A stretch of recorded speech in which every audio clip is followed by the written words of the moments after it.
আসসালামু আলাইকুম। আজকের বাংলা নিউজে সবাইকে জানাচ্ছি স্বাগতম। শুরুতে জানাচ্ছি বিশ্ব আলোচিত খবরের সংবাদ শিরোনাম। আজকের বাংলা নিউজের সাথেই থাকুন।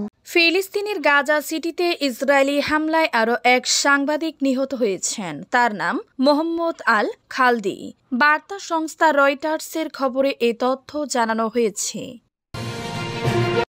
আগামী সপ্তাহে যুক্তরাষ্ট্রের আলাস্কায় রাশিয়ার প্রেসিডেন্ট ভ্লাদিমির পুতিনের সঙ্গে বৈঠকে বসতে যাচ্ছেন মার্কিন প্রেসিডেন্ট ডোনাল্ড ট্রাম্প। এই বৈঠকে ইউক্রেনকে যুক্ত করতে ইউরোপীয় নেতাদের চাপ এই বৈঠকে। সিএনএনের বিশ্লেষণ, গাজা সিটি দখলের পরিকল্পনায় দেশে বিদেশে কাউকে পাশে না পেয়েও কেন অনড় নেতানিয়াহু। ইরানি জলসীমায় ২০ লাখ লিটারের বেশি চোরাচালান করা জ্বালানি তেলসহ একটি ট্যাংকার জব্দ করেছে দেশটির সামরিক বাহিনী। এই ঘটনায় ১৭ জন বিদেশি নাগরিককে আটক করা হয়েছে। যুক্তরাষ্ট্র সফররত পাকিস্তানের সেনা প্রধানের বক্তব্য আমাদের নজরে এসেছে। আসিম মনিরের বক্তব্য দায়িত্বজ্ঞানহীন, জানিয়েছেন ভারতের পররাষ্ট্র মন্ত্রণালয়। দেশ যাতে গণতান্ত্রিক অবস্থায় ফিরে আসতে না পারে সেজন্য বিভিন্ন জায়গায় ষড়যন্ত্র চলছে বলে মন্তব্য করেছেন বিএনপির ভারপ্রাপ্ত চেয়ারম্যান তারেক রহমান। এতক্ষণ শুনছিলেন বিশ্ব আলোচিত খবরের সংবাদ শিরোনাম, এবার বিস্তারিত। গাজায় ইসরায়েলি হামলায় আরও এক সাংবাদিক নিহত, আল শিফা হাসপাতাল। ফিলিস্তিনের গাজা সিটিতে ইসরায়েলি হামলায় আরও এক সাংবাদিক নিহত হয়েছেন। তার নাম মোহাম্মদ আল খালদি। বার্তা সংস্থা রয়টার্সের খবরে এ তথ্য জানানো হয়েছে। রয়টার্সের খবরে বলা হয়, খালদি ছিলেন স্থানীয় ফ্রিল্যান্সার সাংবাদিক। মৃত্যুর বিষয়টি জানিয়েছেন গাজার আল শিফা হাসপাতালের চিকিৎসকরা। স্থানীয় সময় গতকাল রোববার সন্ধ্যায় গাজা সিটির আল শিফা হাসপাতালের প্রধান ফটকের বাহিরে অবস্থিত তাঁবুতে ইসরায়েলি বাহিনীর হামলায় অন্যদের সঙ্গে খালদিও নিহত হন। ওই হামলায় আল জাজিরার ৫ সাংবাদিক সহ মোট ৭ জন নিহত হন বলে জানিয়েছে গণমাধ্যমটি।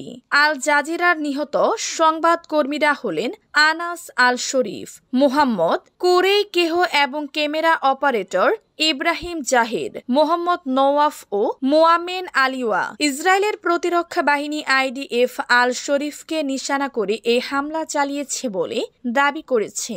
তাদের অভিযোগ, হামাসের একটি সন্ত্রাসী সেলের প্রধান ছিলেন শরীফ। আলাস্কায় ট্রাম্প পুতিন বৈঠক, ইউক্রেনকে যুক্ত করতে ইউরোপীয় নেতাদের চাপ। আগামী সপ্তাহে যুক্তরাষ্ট্রের আলাস্কায় রাশিয়ার প্রেসিডেন্ট ভ্লাদিমির পুতিনের সঙ্গে বৈঠকে বসতে যাচ্ছেন মার্কিন প্রেসিডেন্ট ডোনাল্ড ট্রাম্প। এই বৈঠকে কেন্দ্র করে নতুন করে আলোচনায় এসেছে ইউক্রেন রাশিয়া যুদ্ধের সম্ভব সমাধান। ইউরোপীয় কমিশন ও ইউরোপের ৬টি দেশের নেতারা জানিয়েছেন, ইউক্রেনের অংশ নেওয়া ছাড়া যে কোনো শান্তি চুক্তি গ্রহণযোগ্য হবে না। এছাড়া রাশিয়ার উপর কূটনৈতিক ও অর্থনৈতিক চাপ আরও বাড়ানোর আহ্বান জানিয়েছেন খবর দ্য গার্ডিয়ান। শনিবার ৯ August France, Italy, Germany, Poland, যুক্তরাজ্য ও ইউরোপীয় কমিশনের যৌথ এক বিবৃতিতে জানায়, ইউক্রেনের সার্বভৌমত্ব, স্বাধীনতা ও ভৌগোলিক অখণ্ডতা রক্ষায় আমরা অটল প্রতিশ্রুতিবদ্ধ। ফরাসি প্রেসিডেন্ট ইমানুয়েল মাখো, জার্মান চ্যান্সেলর ফ্রিডরিখ মার্স ও ব্রিটিশ প্রধানমন্ত্রী কিয়ার স্টারমার স্পষ্ট বলেছেন, ইউক্রেন ছাড়া শান্তি আলোচনা সম্ভব নয়। গাজা সিটি দখলের পরিকল্পনায় দেশে বিদেশে কাউকে পাশে না পেয়েও কেন অনড় নেতানিয়াহু। গাজা উপত্যকায় ইসরায়েলের চলমান যুদ্ধের ২ বছর হতে আর ২ মাসের কম সময় বাকি।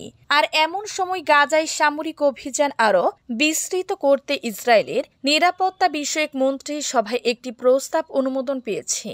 প্রস্তাবটি হল গাজা উপত্যকার গাজা সিটির দখল নেওয়া। পরিকল্পনাটি যতটা না সামরিক কৌশল, তার চেয়ে বেশি নেতানিয়াহুর নিজের রাজনৈতিক অবস্থান জোরদারের প্রচেষ্টা। প্রস্তাবটি নিয়ে ইসরায়েলের সামরিক নেতৃত্ব ব্যাপক আপত্তি জানিয়েছিল। এ নিয়ে সতর্ক করা হয়েছিল। এরপর পরিকল্পনাটি অনুমোদন করা হয়েছে। সামরিক নেতৃত্ব বলেছিল এই পরিকল্পনা বাস্তবায়ন করা হলে গাজায় মানবিক সংকট আরও বাড়াবে এবং সেখানে থাকা 50 জিম্মির জীবন বিপন্ন হবে। সামরিক অভিযান বিস্তৃত করার পরিকল্পনাটি এমন সময় করা হয়েছে যখন কিনা বিশ্বের ইসরায়েলের প্রতি সমর্থন কমে গেছে। এমনকি গাজায় যুদ্ধ চালিয়ে যাওয়ার বিষয়ে ইসরায়েলি জনগণের সমর্থনও কমে গেছে। 20 লাখ লিটার তেলসহ জাহাজ জব্দ করল ইরান। ইরানি জলসীমায় 20 লাখ লিটারের বেশি চোরাচালান করা জ্বালানি তেলসহ একটি ট্যাঙ্কার জব্দ করেছে দেশটির সামরিক বাহিনী। এ ঘটনায় 17 জন বিদেশি নাগরিককে আটক করা হয়েছে। ইরানের সীমান্তরক্ষী বাহিনীর commander brigadier general Ahmad Ali Godarzi জানান, সোমবার ইরানের জাস্ক বন্দরের কাছে এই অভিযান চালানো হয়।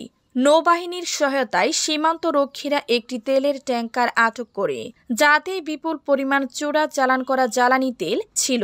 তিনি আরও বলেন, গোয়েন্দা তথ্যের ভিত্তিতে হরমুজগান প্রদেশের সীমান্তরক্ষীরা জানতে পারেন যে একটি বড় চোরাচালানকারী চক্র কুহু-ই-মোবারক থেকে 23 মাইল দূরে ফিনিক্স নামের একটি ট্যাঙ্কারে করে বিপুল পরিমাণ তেল পাচারের চেষ্টা করছে।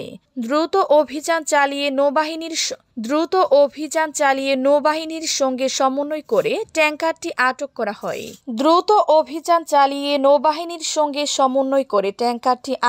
হয়। তল্লাশির পর ট্যাঙ্কারটি থেকে 20,03,755 লিটার চোরাই ডিজেল জব্দ করা হয়। পাকিস্তানের সেনা প্রধানের বক্তব্যের জবাবে কি বলছে ভারত? পাকিস্তানের সেনা প্রধান ফিল্ড মার্শাল আসিম মনির 2 মাসের মধ্যে তৃতীয়বারের মতো যুক্তরাষ্ট্র সফরে গেছেন। যুক্তরাষ্ট্রের ফ্লোরিডায় এক নৈশভোজে পাকিস্তানের সেনা প্রধানের বক্তব্যের প্রতিক্রিয়া জানিয়েছে। আজ সোমবার এক বিবৃতিতে ভারতের পররাষ্ট্র মন্ত্রণালয় বলেছে, যুক্তরাষ্ট্র সফররত পাকিস্তানের সেনা প্রধানের বক্তব্য আমাদের নজরে এসেছে। আসিম মনিরের বক্তব্য দায়িত্বজ্ঞানহীন। বিবৃতিতে পারমাণবিক অস্ত্রের হুমকি দেয়াকে পাকিস্তানের চিরচেনা কৌশল হিসেবে উল্লেখ করা হয়েছে। বিবৃতিতে বলা হয়েছে, আন্তর্জাতিক সম্প্রদায় এ ধরনের বক্তব্যের অন্তর্নিহিত দায়িত্বজ্ঞানহীনতার বিষয়টি নিজেরাই মূল্যায়ন করতে পারছে। এতে দীর্ঘদিনের সন্দেহে আরও দৃঢ় হয়েছে যে দেশের সেনাবাহিনী সন্ত্রাসী গোষ্ঠীর সঙ্গে হাত মিলিয়ে চলে তাদের কাছে পারমাণবিক অস্ত্রের নিয়ন্ত্রণ ও তত্ত্বাবধান কতটা নিরাপদ তা নিয়ে সন্দেহ আছে।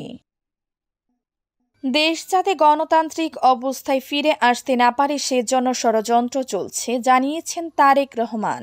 দেশে যাতে গণতান্ত্রিক অবস্থায় ফিরে আসতে না পারে সেজন্য বিভিন্ন জায়গায় ষড়যন্ত্র চলছে বলে মন্তব্য করেছেন বিএনপির ভারপ্রাপ্ত চেয়ারম্যান তারেক রহমান। কিন্তু সেই পরিকল্পনা যাতে বাস্তবায়িত না হয়, যাতে ভণ্ডল হয়ে যায়, সেটা করার জন্য ষড়যন্ত্র চলছে। একই সঙ্গে দেশে যাতে গণতান্ত্রিক অবস্থায় ফিরে আসতে না পারে সেজন্য বিভিন্ন জায়গায় ষড়যন্ত্র চলছে। বিএনপি নেতাকর্মীদের ঐক্যবদ্ধ থেকে এসব ষড়যন্ত্র মোকাবেলা করতে হবে। সোমবার বিকেলে নওগাঁ জেলা বিএনপির দ্বিবার্ষিক সম্মেলনে ভার্চুয়ালি যুক্ত হয়ে প্রধান অতিথির বক্তব্যে তারেক রহমান এই কথা বলেন। নওগাঁ শহরের বালুডাঙ্গা এলাকায় নওগাঁ কনভেনশন সেন্টারে 15 বছর পর নওগাঁ জেলা বিএনপি এই সম্মেলনের আয়োজন করে।